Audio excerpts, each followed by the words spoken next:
Good morning, everybody. I'm Larry Weishuhn. If you enjoy real-world hunting and fishing talk, you're really going to enjoy listening to my good friend, Luke Clayton, and his guest for the next hour. This is David Fox, and welcome to Outdoors with Luke Clayton and Friends.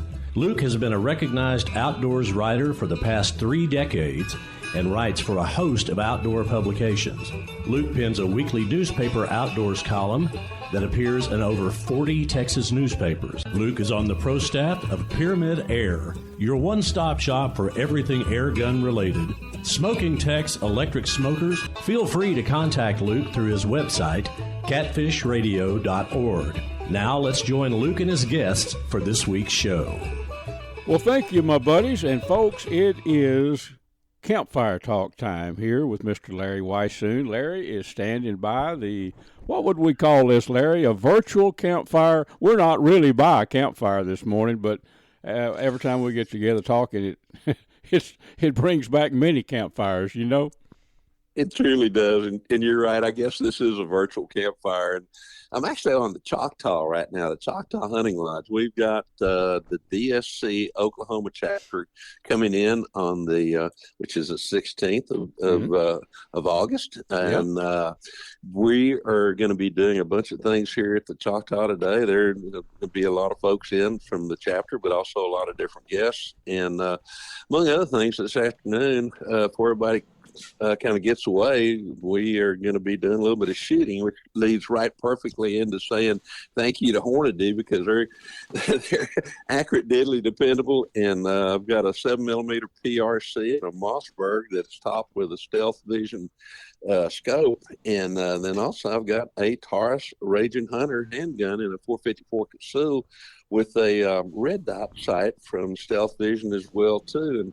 And we're going to be shooting with the rifle with the Mossberg out to about 1,200 yards. Everybody that wants to can put $10 in the pot. We've got the money going to the conservation, but I'm donating some books, yours and mine, and one of my own, and a couple drawings that I've done to the guy that, or the lady that at 1,200 yards, that one shot gets closest to the bullseye will do that with the rifle, and then in 300 yards with the handgun. So I got a lot of stuff getting ready to happen here in just a few minutes. Dusty and Nicole have been busy for the last couple of days getting ready for it, and it is going to be a lot of fun, Luke. I wish you could be here, but I know you're going to be back up here on the Choctaw with us here not too very long from now, actually. So that's going to be fun as well, too. I always look forward to getting up there, and I like to try to time it when you're there. We have such a good time. But, I think I've got to look at the calendar about October the 1st. You're going to be up there with our friends Edgar and David Cotton on a bear hunt with crossbows, and I'm gonna schedule my yearly deer hunt there at the same time. We got to put the finishing touches on those plans, but that's kind of what I'm planning on doing. That way I can be there with you, and of course I enjoy Dusty and Nicole. They're just, home folks now in a way. That's the way I look at them, But be there with y'all, and maybe be there to take some pictures of a big old bear that are more. Maybe y'all will all get one. That's exciting too. But we'll kick our hunting season off for we'll say big game. Of course, dove season. You know what? Dove season's only a couple weeks away, Larry.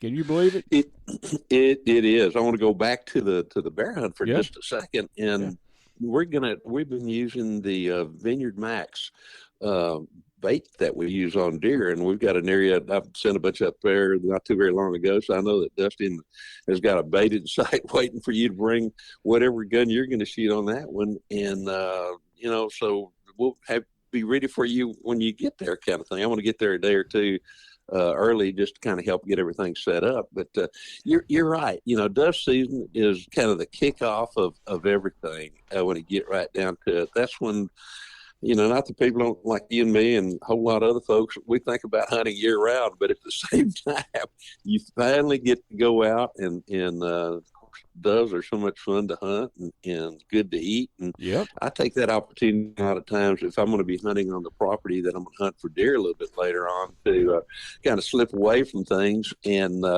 I'll go find me a remote water hole or some places where I can sit up there with a good set of binoculars, for a SWAT scope from Stealth Vision, and do a lot of scouting as well too for the deer, because this year too the MLD season here in Texas kicks off that last weekend in September. So we're, what is that, a little less than 6 weeks away, or right at 6 weeks away. Right. Grand total.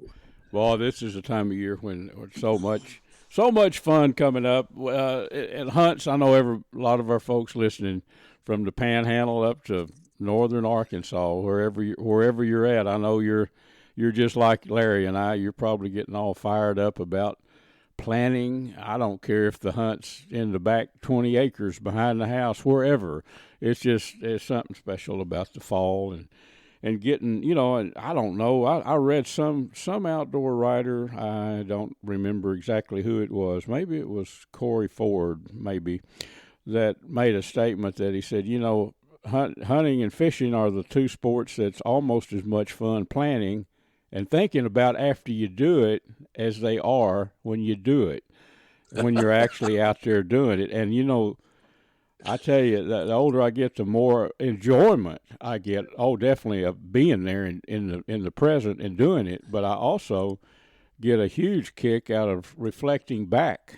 And it's at our age, there's so many hunts and experiences, and I know you feel the same way. You've got tons of experiences. You probably relive a lot of them just thinking back on when you were in Africa or wherever. A lot of good memories comes along with being an outdoor person, Larry, It really is. I'm here to mention it, the Choctaw, and I'm looking. I'm kind of in the great room right now, and I'm looking at some mounts that are actually mine that are from different parts of the world, like from Africa. And you're right, you do recall.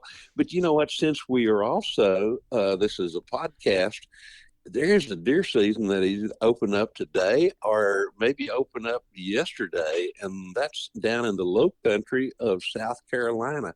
They've got the earliest opening to any kind of deer season. I've hunted it in the past, so we get folks listening over that way here before too very long. Those folks will be hunting whitetail deer over there right now already.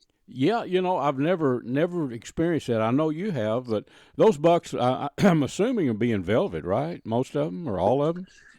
No, there's some in velvet. They're starting to come out of velvet there. But I shot one years ago. Actually, it was a spike buck that I shot. I was hunting in an old Civil War cemetery, and nobody else wanted to hunt there because they talked about all the different ghosts in that area. Well, I didn't see a ghost, but I did see this spike whitetail deer, and I was able to take him. So, you're talking about memories. As we're talking about that, it brings back all kinds of different memories of that particular hunt, but a whole lot of others. I've hunted there a couple other times, but back here at home in Texas, I want to tell you something, Luke. I've been getting pictures from people who run trail cameras pretty much scattered all over the state. And with the rains that we had and the winter that we had, there's some big old bucks out there this year antler-wise. And with the rains that we've had, they are unbelievably fat this year going into the hunting season. So you talk about prime venison coming up, man, it's going to be an absolute great season for that as well, too.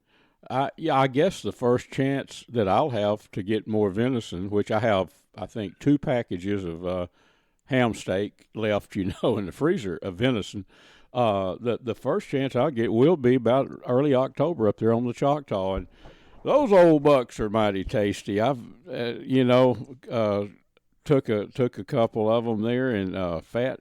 That one that let's see, year before last.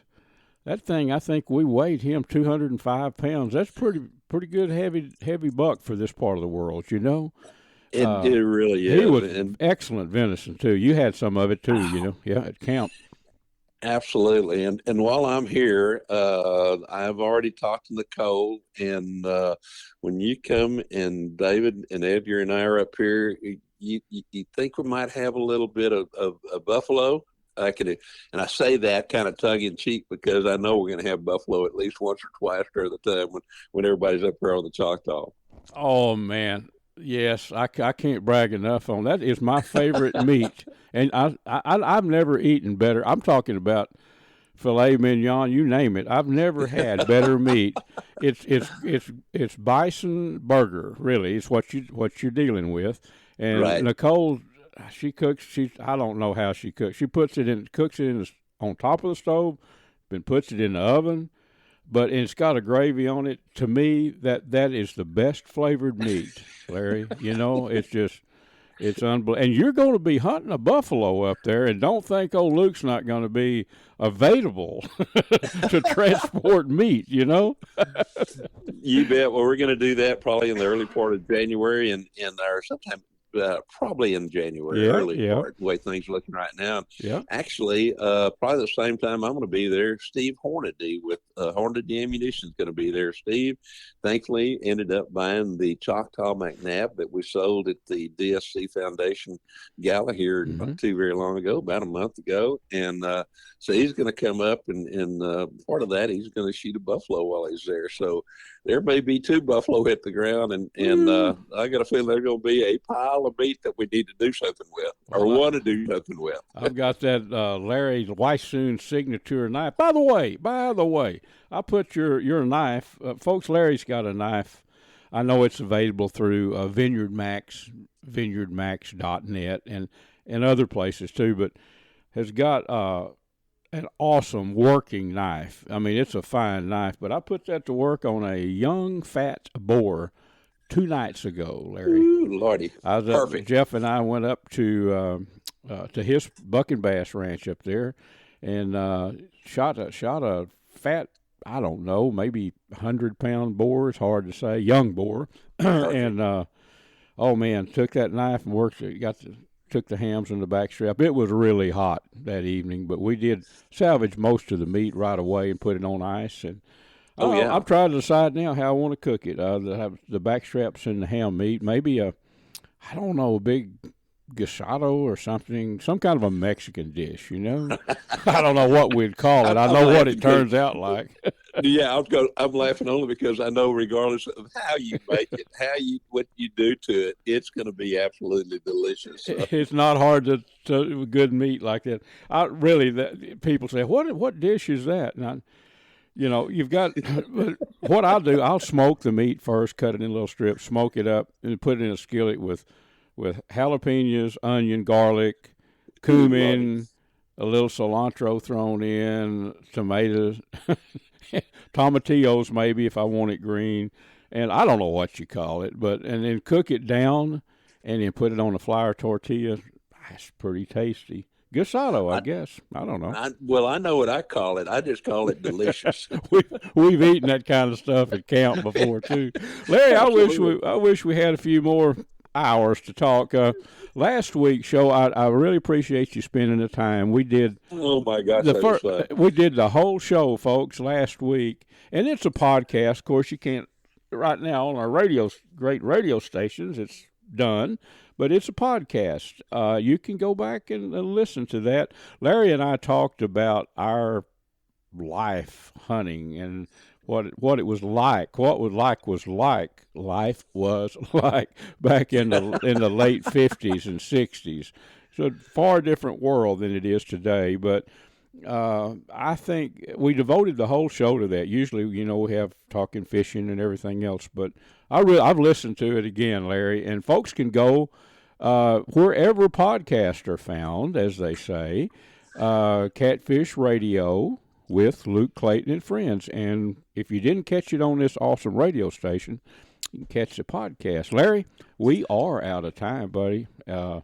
You try to stay cool, and fall is just around the corner, and our time of the year is going to kick off soon. It's upon us. We'll see everybody around the campfire next week. Friends, I want to tell you about an awesome camping destination, Wind Point Park on Lake Tawakoni. It's over on the far east side, kind of the northeast side of the lake. It's a pristine park. You can go there and view, I think they estimated a couple of hundred deer on that couple of hundred acres there. cabins, beautiful RV park, fishing piers, docks. It's got everything you'd want in an outdoor destination. Check them out online at windpointparktx.com. Folks, I want to introduce you to Vineyard Max. Now, this is an awesome deer attractant, a food attractant that's made with hammer-milled grape skin, dried hammer-milled grape skins. It has a mixture of rice bran and also corn chops. Very effective. Deer can smell the scent of grapes from a long way, and it brings them in. I've used it in West Texas out with Larry Weishuhn, and we were out there where deer are not even exposed to grapes, and they came right in. Also, Vineyard Max has a very good line of game and fish feeders. Check them out online, vineyardmax.net. Well, friends, Mr. Larry Weishuhn is going to tell you about the finest hunting optics that we have ever found. Luke, these are called Stealth Vision. They come from Crockett, Texas. Dr. John McCall developed them. They're 34 millimeter tubes as opposed to the narrower tubes, so more light transmission. They have a little green light that comes on. That scope is leveled because that's when you want to pull the trigger. They have an optional lighted reticle as well too, and a whole lot of other products. And folks can learn more about them by going to stealthvision.com.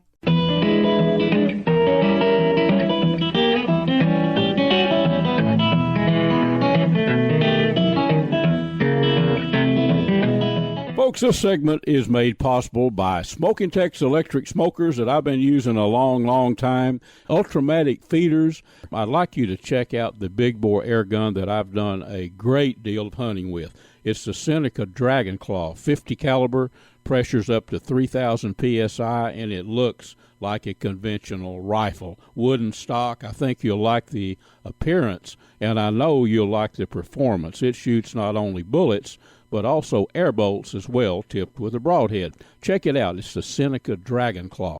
Well, friends, you know, it is hard to believe, but a couple of weeks, it's going to be hunting season, dove season. That's the first of our seasons. And what do you say we go up east of Lake Levon, which is just east of Dallas, for you folks that may not be familiar, might be listening to a podcast after all of our radio stations run this, but my friend, Mr. Nathan Wafford up there, they control thousands of acres of farmland. And we know that doves like to eat grain, and these people, they have access to a lot of grain. Nathan, let's talk dove hunting. What do you say, buddy? Yes, sir. That sounds good to me. Can you believe a couple weeks it's going to be dove season? I mean, it's going by fast. It seems like it just opened last year. Well, anybody that's ever hunted a dove knows this. I've always called them, I don't know where I come up with this term, flighty birds. In other words, they're here today and gone tomorrow. But dove hunting can be red hot in one area, one field, and cold a mile away, can't it? I mean, it's hard. You cannot predict what a dove is going to do 2 weeks ahead of time. What we can say, though, is that I guess the main point I want to get across, you've got land to lease, and you've been doing this. You were, folks, Nathan was our guest here, 3 weeks ago. But close to Dallas, about an hour east of Dallas is where we're talking. So the land you've got is massive. I mean, you've got thousands of acres up there, don't you? Yes, sir. We've got 10,000 acres here, and let me just reiterate what you said. We're just in the little town of Nevada, Texas, and it's spelled just like Nevada, Nevada. Yes, sir. Yep. And you've been leasing land. The logistics of the way you guys do it, I've studied that, and it's good. It's really good. You know, they pay a set fee. Now you can do a day hunt, but I don't see why anybody would unless they just could only hunt one day. But for a reasonable fee, you get a permit, and this is monitored, and then you can come in there and hunt the whole season, right? Yes, sir. Yep. Mm-hmm. And it's $150. I mean, you can't find anything to hunt for $150. No. It's $150, and that's for both seasons. Mm-hmm. And that gets you 10,000 acres to hunt, and it's pretty much yours throughout the hunting season. You come and go as you want. You don't have to check in with us. It's yours. Mm-hmm. Yep. Do you ask the people to, you say they want to come out on a Wednesday evening or something, just text you or whatever and just let you know? Or no, they don't even have to do that. I mean, they just show up when they want to. They've got a permit, right? You issue them permits. Yep. We issue them permits, and the game wardens and us, we all know what color the permit is, and it's not nothing major. It's just a little business card that's got our name and phone numbers on it. Mm-hmm. And it'll be a certain color. We change the color every year, and they'll carry the permit with them, and we'll match the permit to their driver's license number, so that permit ties it to that person, and then everybody knows that, hey, that permit belongs to this guy. Right. Well, Nathan, say for instance you want to, or you could hunt one day. I know you've told me that if you want to do that, you come up and pay for a day hunt, right? Mm-hmm. But I can't see doing that unless you could only hunt one day out of the season for a deal like that, But so we know scouting is important for waterfowl, especially doves, very particularly doves. So say I wanted to hunt, and I would think, wait a minute, I'm going to get up here and scout around, drive around, see where the flyways are, whatever. You'll have maps or whatever where people will know where they're at, right? Yep. Okay. And we encourage people to come up and scout. We've got some people that don't want to scout. They'll just and that's fine. I mean, they'll give us a call and ask us, maybe the day before opening day. I get a lot of calls on opening day. Or the day before. It's very busy. Oh, I bet. Yep. But they'll call and they'll ask, hey, where have you seen birds at? And I'll just try to try to put them on them, off the map, Right. So, Right. But I want people I want them to be able to kill dove. I want them to have a good time because, word of mouth is your number one way to get business, It is. That's an interesting topic too. We're a little bit off the dove situation, but that's a saying that I've heard all my life, and it is true. But being an old outdoor writer, writing about people doing this or that, somebody's got to hear about it, right? And then you get the people in there, they say, wait a minute, what a fun hunt or what a fun fishing trip. Then the word of mouth takes over. That's the way that works. Yep. Yes, sir. So resident dove, have a pretty good crop of native dove that's born and bred here this year, or? Yeah, it looks like there's a pretty good bit of birds this year. And us as farmers, we're behind because if you remember back in the spring, we had a lot of rain, and even up into July, we had some rain, which is, pretty uncommon, but we're behind on our milo and corn planting, which is going to kind of put us a little bit behind on the harvesting and but that may help because it'll spread it out throughout the hunting season also, so it'll give some fresh fields with, milo or corn on them that have been freshly harvested. So you'll be cutting some of that or harvesting some of that, I should say, I guess, into September and on, I guess. Yeah, because you had to plant it later, right? Yes, sir. Yes, sir. Well, that's a harvested field. I don't know how doves find it, or it's almost like they telegraph it out to the rest of the flock, But they do. They hit it. You'll see right after harvest. I've noticed a lot of times through the years there'll be a few birds, and a day or two later, man, they're all over it. All over it. Yeah, just overnight. Yeah, I mean, how do they know that? But anyway, and like you said, the dove are a flighty bird, and they may be real hot on one field, and it may be just right across the tree line. There's no birds, period. It's different. It's hard them birds are hard to pattern. They are. And then another, I know everybody that's ever hunted doves will agree with this. Why they pick out certain flyways.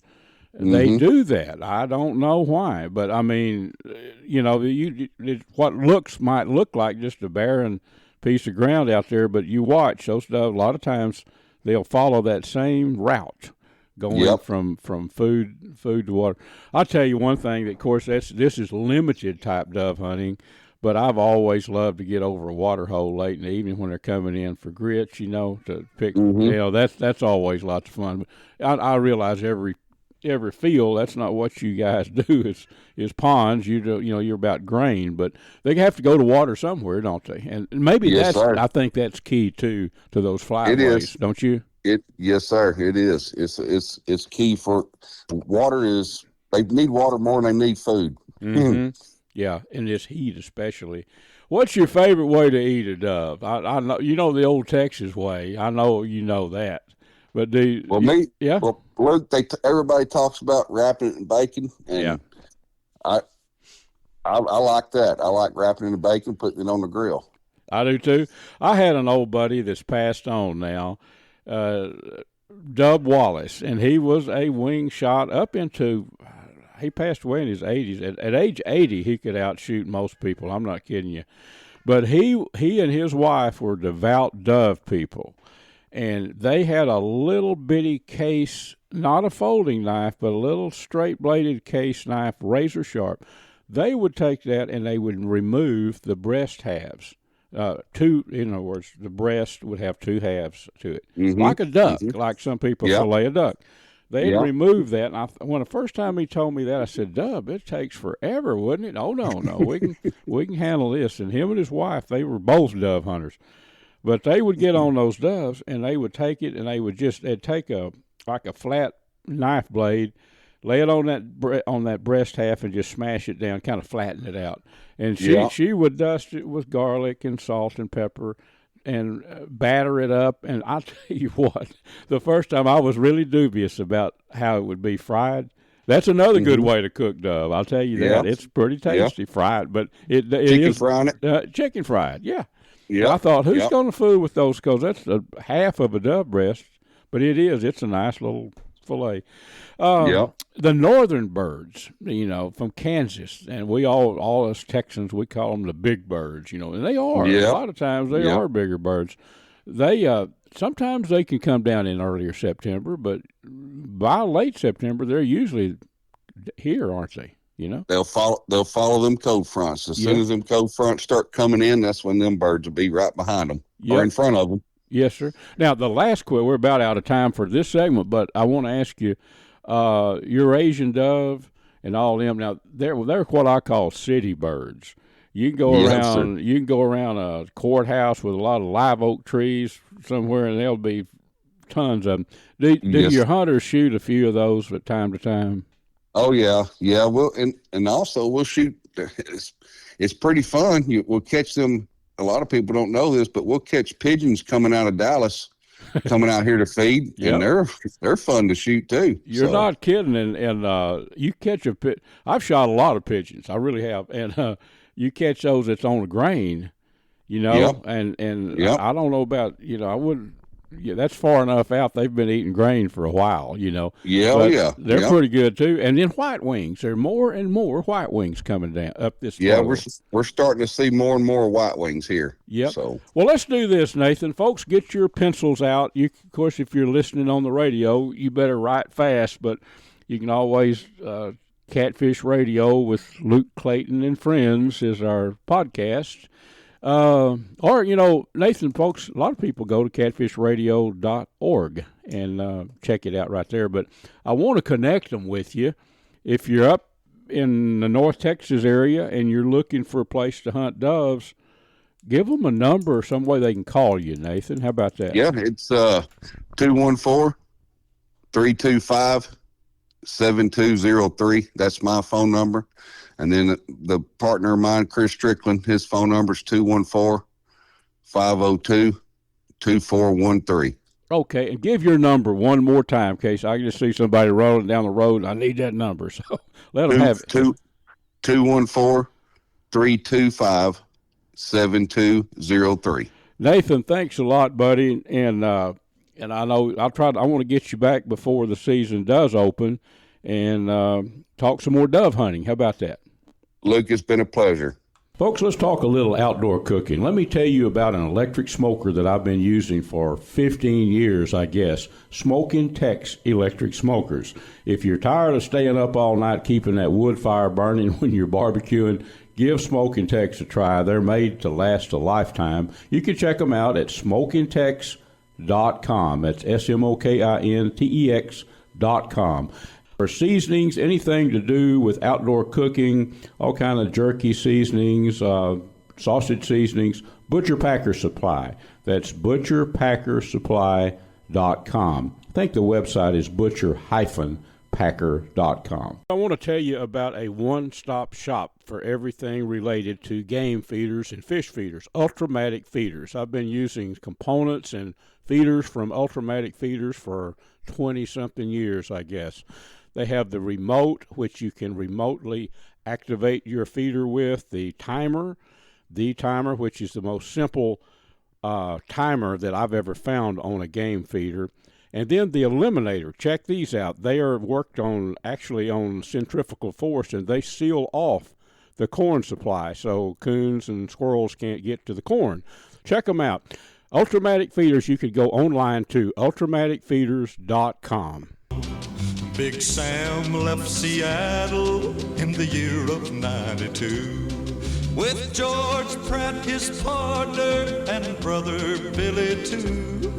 They crossed the Friends, this segment is made possible by Platinum Cadillac and Chevrolet in Terrell, Texas. Stop by and visit with my buddy Mr. Justin Rudd and his team of experts and let them put you in a new Chevy pickup or a Cadillac or whatever you might be in the market for. Also, the Choctaw Hunting Lodge up in southeast Oklahoma. Check them out at ChoctawHuntingLodge.com.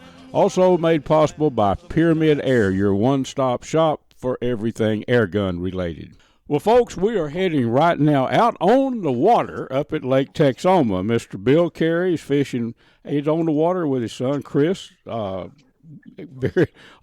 of them wrote the book on catching stripers at Lake Texoma, Striper Express. Bill, good morning to you, buddy. Well, good morning, Luke, and all y'all out in radio land. I would ask you how Captain Caw is doing. Bill, for our regular listeners, Bill records a lot from his back porch, and there's a crow that we've named Captain Caw. Captain Caw.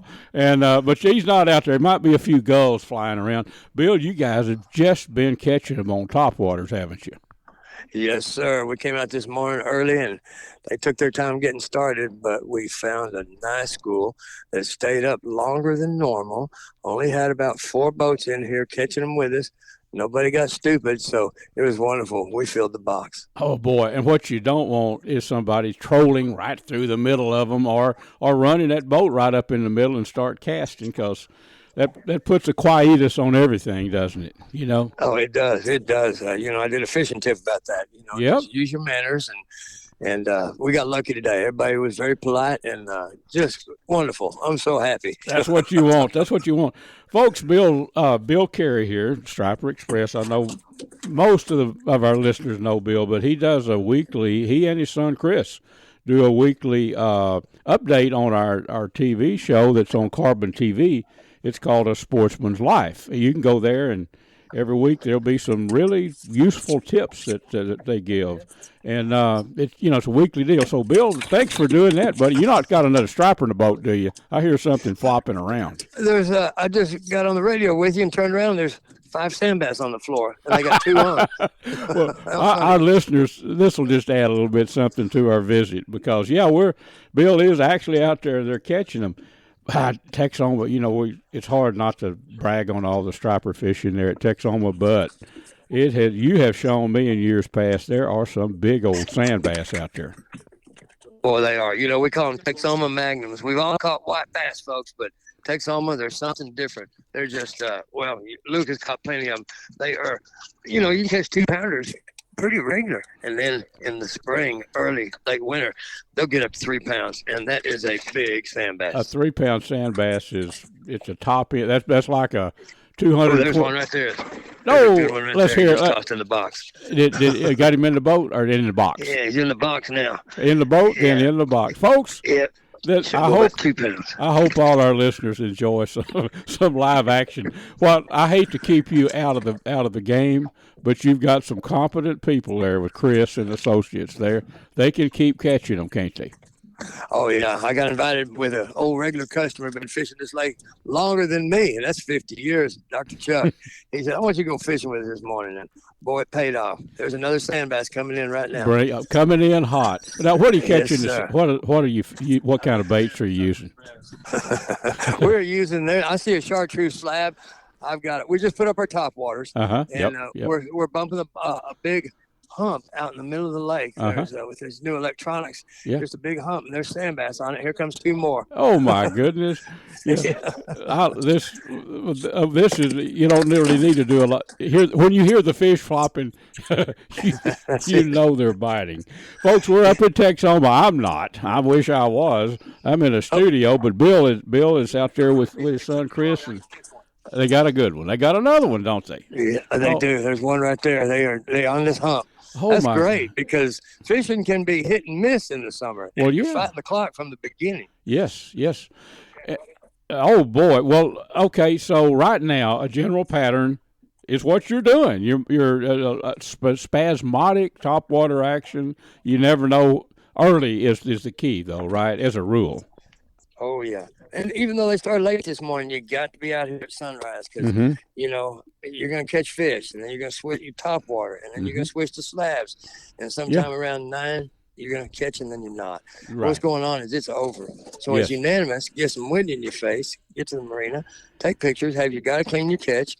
Go find some air, and mission accomplished. It's done by 10, 11 o'clock. That's right. And, you know, it's easy to sit in an air-conditioned building or a car and think about, I want to fish all day. Well, by golly, after about 10:30, it's time to – don't tell me it's another one in the box right That there. was a triple of Magnus. Unbelievable. Well, our people, our friends listening, if they've ever been fishing at Texoma, they kind of, I'd rather do it from the water. Granted, it may not be stellar radio sound. Listen to that, folks. I know it. I'm the lid man. I'm working the lid. I'm on the front of the boat. I'm wishing I was up there bad. I'll tell you what, I wish I was in the boat with you. I bet all our listeners are doing the same thing. Well, Bill, that's basically it. I mean, top water's early and keep a rod rigged because you never know where those schools are going to blow up, chase the shad up, do you?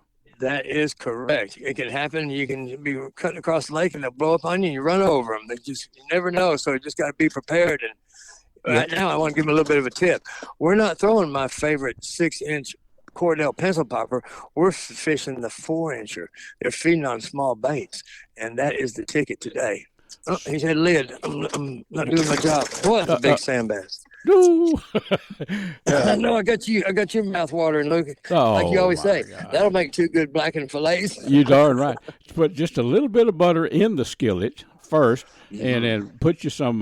You know what? I think I've turned you on to that. It's called Backwoods seasoning from Cabela's Bass Pro Shop. Yes, sprinkle it heavy with that, and put a little butter in the skillet when you blacken. Makes it so much better, I think. And don't tell me they've got another one. Chris is excited. There's a real 2-pounder. Right No. Yeah, it's so big it might be a hybrid. He just said, "My goodness gracious!" You guys need to do a little video of some of those big sand bass.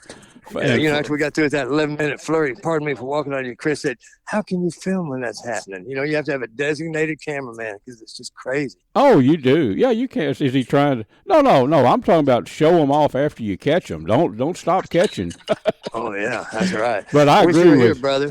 Yeah. Wish you were here. We'll have to get you up here. Another one. Real soon. I have to clean more. Chris is just making a joke. He said, no, I don't. I'd have to clean more. Well, tell him I'm not. Tell him I ain't going to be there then. No, you're welcome up here anytime in our boats. I know that. I want to tell people I have not fried a fish since I got this blackened recipe from Luke. It is unbelievable. Doesn't stink up. Oh my goodness, that's a big sand bass. That'll go 2 pounds. Oh my goodness, Texoma Magnums. Whoa. Oh, Dr. Chuck just missed one. Oh, y'all are in the eye of the hurricane. Yeah. Yeah, we are out in the middle of the lake. Chris knows where this hump is. You know, they're structure-oriented fish, and they're just bumping slabs. How deep are we? we're in 24 foot. There's a hump out here in the middle of the lake. Yeah. Wow.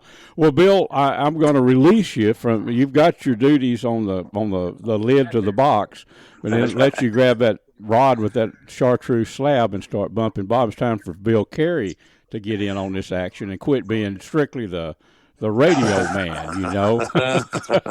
Striper Express. Oh, looking like that too. Here comes a big flathead. No, are you kidding me? No, I'm not. I'll take a picture of it. Well, okay, a flathead. 7, 8 pounds? Yeah, about 7, 8 pounds, he said. Oh, well, put him in the box. My God, Luke said that goes home. That goes in the box. Tell Chris if he don't keep that, I'm disappointed in him. Dr. Chuck agreed with you. That's going home. And tell Dr. Chuck. Dr. Chuck knows. He knows. Okay, Yeah, Bill, all people, give a number if they want to call you and come up here and get them. Sure, folks.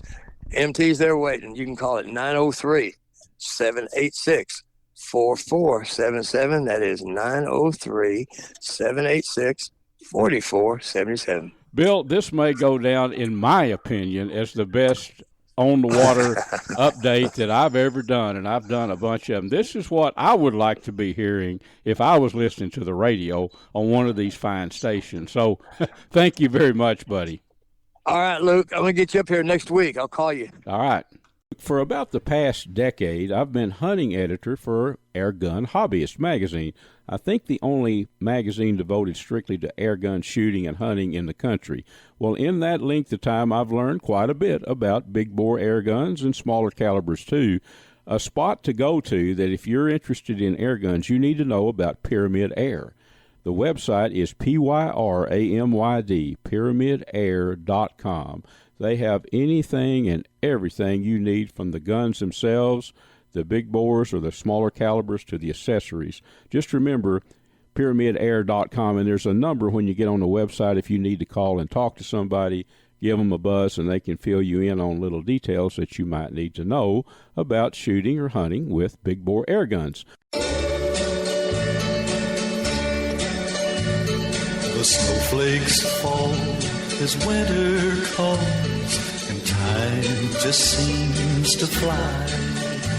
Friends, this segment is brought to us by CVA muzzleloaders. In my opinion, the very best muzzleloaders in the world, the ones that I shoot. You can check them out online, cva.com. Kuby's Wild Game Processing and Kuby's Restaurant in Dallas, and Vineyard Max, maker of some awesome deer attractant and some very fine game feeders and fish feeders, located down in Nacogdoches, Texas. Check them out at vineyardmax.net. Well, friends, you know what? We've covered some fishing. It's time to talk about hogs. It's kind of tough to deal with old Luke, and at some point the conversation not go to hogs or hog hunting. Now, I've got a good friend, Mr. Dustin Warnke, that's standing by. Dustin is a media guru. He's also a hunter, an outdoor writer. Dustin actually works with me on this show. He produces this show for us. But that's not all Dustin is about. Dustin's about hunting and hog hunting too. He is going to share some information about hogs and eating hogs that I think is going to help you. Dustin, thank you for enduring this lengthy intro, but let's talk hogs. What do you say? I absolutely agree. I think it's going to be great, and I really appreciate you having me back on the show, Luke. Thank you so much. You bet. We're glad to have you on, buddy. The topic is this. Dustin and I were just talking about eating hogs, and I shot a hog, a week or so back, and made guisado and other things with it. There's a misnomer there. A lot of people say this. They say, "Oh, that's a boar. I went up to that thing and he smelled bad." And now, so I didn't eat him, left him in the woods. And I understand, because of eradication, a lot of hogs are left in the woods. They are. It's just the way it is. You have to get rid of thin these hogs out. Dustin, you have a way. I'm not saying a poor old boar that's on his last leg is. We're talking about a fat, healthy hog that might weigh 200 pounds. Not many really do weigh that much, but if they did, 150, 175 pounds, you walk up to him and he smells like a boar. That does not mean that you can't turn that meat into pork chops, and you do that, right? Absolutely. So the little secret that I was taught when I first started hog hunting in like 2005, 2006 was that no matter the size of the boar, because as I told you before we started recording, I had a whole bunch of people coming in from Hurricane Rita at the time, and I wanted to feed them something that I just, kind of the harvest of the field. And this hog was like 225, 250. He's huge. And he smelled like he looked, you know what I'm saying? It was one of those boars that you just go, oh gosh, I can't even skin this thing. Right. So skin and quarter into a good ice chest. Okay. Your best ice chest. So an extreme cooler, as they're called, whatever brand you use. Okay. Put the meat in first. Okay. So put your quarters in, your back straps, all that other stuff. Okay. It's going to smell rough.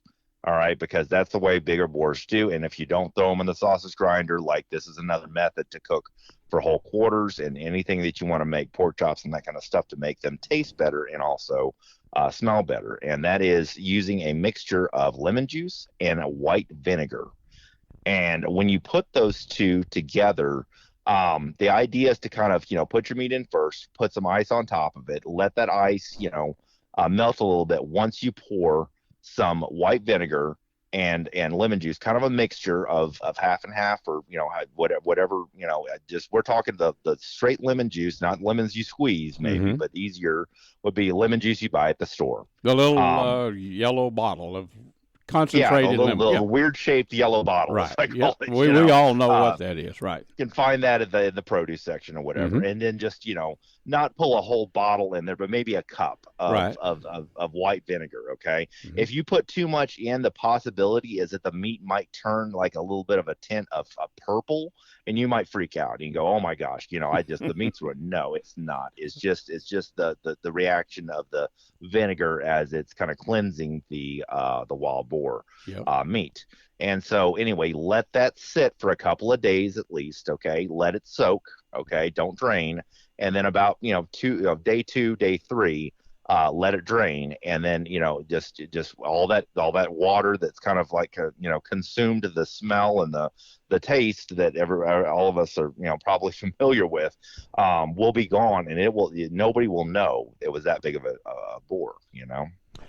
Dustin, that's, to me, I've never done that. I have heard of putting vinegar in the water. People have done that, and I've even known people that put sodium nitrite, cure the meat in the cooler like that. Yeah. But I will say this, if you are careful, I don't even skin hogs anymore. I remove the 4 quarters, split them down the back, and take the back straps. But if you're real cautious and don't touch that hide and touch the meat, that some of that can be transferred. That boar, a lot of that boar smell that you smell is in the skin, under the underbelly, that part of the hog. You know that. It really is. So if you're real cautious and don't get that on the meat, you've got it halfway won. Now, I want to add this as a fact that I'm sure of. A mature boar that's past puberty, that's breeding. Now, his system, his blood gets pumped up with the sex hormone, and it's in that situation. Your method is I don't usually hunt big boar because I like to shoot the smaller hogs to eat, but I do occasionally. I'm going to try that on say a couple of hams and the back strap or something like that. But yeah, why wouldn't it? You get to thinking vinegar. And then the citric acid in the concentrated lemon juice. I guess the real cautionary thing that you'd want to think about is when you've got that meat in there, and depending on how good your cooler is, you buy one of these $30 igloos, you might need to be changing, which I've got some, but I also have some good coolers too. Right? So you want to make sure and keep it cold for sure. So yeah, keep ice on top of it as it's kind of steeping, if you will, kind of like a tea term. It's steeping in those in this mixture of vinegar and lemon juice. And so make sure you just add ice on top as needed. Yes. And you're going to want to drain, right away. Like we've always heard the thing about coolers. You want to keep your meat, draining and that kind of stuff. In this case, let it soak for a little while. Okay, you're marinating. It may not even need 2 days, but what I'm saying, if it's a big old old rank boar, as we would say in the country world. Right. If it's a big old rank smelling boar, and it's just got that wild smell to it, and that the sex hormones and everything else. Yep. And we all know that smell. You can't get that out of your nostrils. No, once experienced, it never leaves you. Yeah, it never leaves you. Well, one more question, another thought here. How about if you go ahead and say the hams just say you're dealing with a 175-pound hog, which is a good size wild hog. It honestly is. They get bigger, but that's pretty good size hog. How about how would there be any benefit to boning it out, and just have the meat down in the bottom of that cooler? It wouldn't hurt. I mean, you could, but what I'm saying is, if you're going to be like me, that like I do a pork shoulder or especially a pork rear quarter in a smoker, and I wrap it with the pink butcher paper, like the big thing around here in Austin is Franklin's. He does about halfway through the smoke on his briskets, he wraps up in pink butcher paper. Well, that's another thing. Like if you're keeping your quarters whole and want to kind of do a slow pulled pork or a slow barbecue, then you want to keep bone in, obviously, for just tenderness. It's not going to be as tender as that sow that you killed. You know what I'm saying? Exactly. But the thing is, it is very, very, very a good way to if you wanted to cook things whole like that, to leave the bone in. Otherwise, yes, you could bone out that meat just like you were going to throw in the sausage grinder, right, Luke? Yep. And you kind of just kind of take that and then you've got just a pile of meat at the bottom of the cooler that's boneless, and you could do the same thing essentially. It doesn't hurt to stir that up, make sure that all that mixture gets in there. And all of it. And again, if anything turns a color you're not aware of, as far as like purple and that kind of stuff, it might freak you out at first. Don't let it scare you. The meat's fine. You just use too much vinegar. That's all. Okay, that's a point that I didn't know about. So the main thing is just keep it cold, and that's very, very important. Make sure you got enough ice on there to keep it cold. Dustin, that I bet that's going to help some folks. I mean, not that I go out targeting big boar to eat, but every now and then I'll wind up with one way, and I get excited and shoot the wrong one or whatever. But but we've all been there. Yep. So I think this might help some people. Folks, give that a try. Now, we don't have time to cover this one, but we're going to do it again. Folks, Dustin Warnke is of German heritage. He's a German, and he grew up with his father and his grandfather the old German way, preparing all kind of dishes that I've never heard of. But tell us, the next time we do this, you're going to talk about a method of using just about any kind of cooked meat in with flour and cornmeal. What's that called? So Pannas, Pannas. Now, kind of as a teaser to this next segment we're going to do in the future, you can Google this. It's also in the certain European regions called scrapple. And the show that you recorded, with the segments with Larry and stuff, made me think about this, because it's the joke around it is everything but the squeal. But you can put just regular meat in there, and as long as it's cooked and everything like that, and mix it all together and make kind of a loaf that you can slice and fry, much like polenta. I've got to try it. I've got to try it. We will on our next show, folks. We'll get Dustin back, and we'll give this recipe. And I mean, I'm all about it. It's something I think that would be. I can taste it right. Well, it all depends on the meat. I mean, the meat's going to give a lot of flavor because you're right. And then you can season it up with different seasonings, right? When you can experiment with whatever you want. I've done all kinds of stuff from spicy Pannas and that kind of stuff. That's just what the German folks call it. And this is an old school recipe of making resourceful decisions with the meat of the kind of things where nothing goes to waste. Awesome. That's why I say it was nothing but the squeal, or everything but the squeal, because the idea is that it's the concept of being resourceful, like the old times. And that really inspired me when you and Larry were talking about the old times. So a recent show, I guess the last one we did, Larry and I got carried away. Larry Weishuhn, I'm talking about, friends. Larry's been with me 18 and a half years on this Catfish Radio. We talked the whole time about some old school stuff. Dustin, do this for me. How do people learn more? You're a marketing guru. You're a guru of a lot of things, social media. How do they track you down if they want to contact you? Sure. I have link trees, which are kind of all my links in one little page at both of my websites. So I have Warranty Enterprises, that's my marketing agency side, and that's businesswithdustin.com. And then I also have my Creator Hub, where I kind of put all the podcasts that I do for you and Larry, and radio show, where all that stuff for the different things I created. DustinsProjects.com. All one word, no apostrophes. Awesome, Dustin. Well, thank you, and get that recipe ready, because we're going to do the one coming up on our next show. How about that? I'm so excited, Luke. Thank you so much for having me on today. Folks, that about wraps our show up for this week. I've enjoyed being with you, and I hope you've had a good time, too. And, folks, we're also brought to you by the Choctaw Hunting Lodge up in southeast Oklahoma, located about, 45 minutes west of Hugo, Oklahoma, owned by the Choctaw Nation. It's about 45,000 acres of awesome mountain, country, hills, valleys, loaded with game. Lots of eastern turkey, and they do eastern turkey hunts if you're looking for a spot to hunt turkey in the spring.